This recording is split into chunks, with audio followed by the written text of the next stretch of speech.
నా స్టైల్‌లో నాటుకోడి బిర్యానీ ఏ విధంగా చేస్తానో స్పైసీగా తింటుంటే మరీ ఇంగా తినాలనిపించే నాటుకోడి స్పైసీ బిర్యానీ ఏ విధంగా చేస్తానో వీడియో స్కిప్ చేయకుండా చూడండి.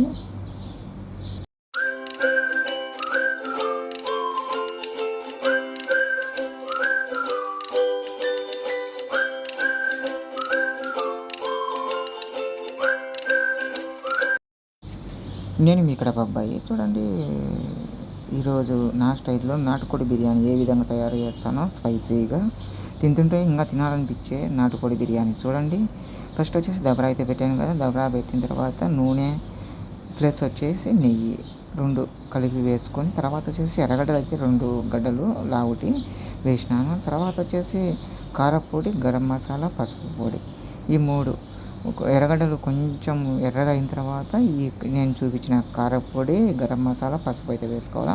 చికెన్ అయితే శుభ్రంగా కడిగి పెట్టుకున్నాను. అట్లాగే టమాటా కట్ చేసి పెట్టుకున్నాను. కరివేపాకు, అట్లాగే పుదీనా, కొత్తిమీర, మెంతాకు ఇవన్నీ బాగా అన్నీ శుభ్రం చేసి పెట్టుకున్నాను.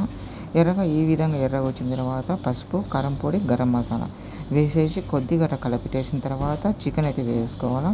ఎక్కువసేపు కలపెట్టకూడదు, ఎందుకంటే కారం మాడిపోతే మళ్ళీ టేస్ట్ మారుతుంది. ఊరికట్ట వేసి ఒక్క సెకండ్ అట కలపెట్టేసి వెనకంపడి చికెన్ అయితే వేసుకోవాలా. చికెన్ వేసేసిన తర్వాత ఏం వేయకూడదు, ఎందుకంటే దాంట్లో ఏదైనా నీరు అదంతా ఉన్నా కానీ పక్కకు వచ్చేస్తుంది. అట్లాగే మగ్గించుకోవాలి. తర్వాత వచ్చేసి బిర్యానీ ఆకు, చెక్క, లవంగ, యాలకలు, ఇవి స్టార్ మొగ్గ ఇవి వేసేసుకోవాలి. అవి వేసుకున్న తర్వాత కరివేపాకు కొంచెం వేసుకొని, ఇప్పుడు నేను నీళ్ళు అయితే వేయడం లేదు, అట్లే మగ్గనిస్తున్నాను చికెను. తర్వాత వచ్చేసి మెంతాకు, పుదీనా, కొత్తిమీర ఈ 3 కూడా వేసుకొని బాగా మగ్గనిచ్చుకోవాలి. నేను వాటర్ అయితే ఎక్కడ యాడ్ చేసుకోలేదు. ఇప్పుడు మనం ఫస్ట్ కారం పొడి, గరం మసాలా, పసుపు వేసాం కదా నూనెలో, మనం చికెన్ వేస్తాం. చికెన్కి కూడా కారపొడి, ధనియాల అది గరం మసాలా, పసుపు బాగా పట్టేస్తుంది. ఇప్పుడు వచ్చేసి చూడండి, నేను టమోటా అయితే వేసుకున్నాను. ముక్కకు నీరు లేదు అనుకుంటే నూనె అంతా పక్కకు వస్తుందంటే అప్పుడు టమోటా అయితే వేసుకోవాలి. టమోటా వేసుకొని టమాటా కూడా కొంచెం మగ్గిన తర్వాత అల్లం తెల్లగడ్డల పేస్ట్ అయితే వేసేసుకోవాలి. అల్లం తెల్లగడ్డల పేస్ట్ వేసుకొని మూత పెట్టేసి కొంచెం మగ్గనిచ్చిన తర్వాత 1 కప్పు పెరుగు అయితే వేసుకున్నాను. 1 కప్పు పెరుగు వేసుకున్నాక బాగా కలపెట్టేసిన తర్వాత నేను అది మామూలుగా వచ్చేసి మూత అయితే పెట్టేస్తాను. చూడండి, 1 కప్పు నేను చెప్పాను కదా, 1 కప్పు పెరుగు. తర్వాత వచ్చేసి కలపెట్టేస్తాను. కలపెట్టేసిన తర్వాత చూడండి, కలపెట్టేసిన తర్వాత లైట్గా నేను మూత అయితే పెట్టేస్తాను. మూత పెట్టేసిన తర్వాత, ఎందుకంటే మనం మూత పెడితే కన్నా ఈ పెరుగు అదంతా బాగా మిక్స్ అయిపోయి బాగా ముక్కకి గుజ్జుగా గ్రేవీగా అవుతుంది.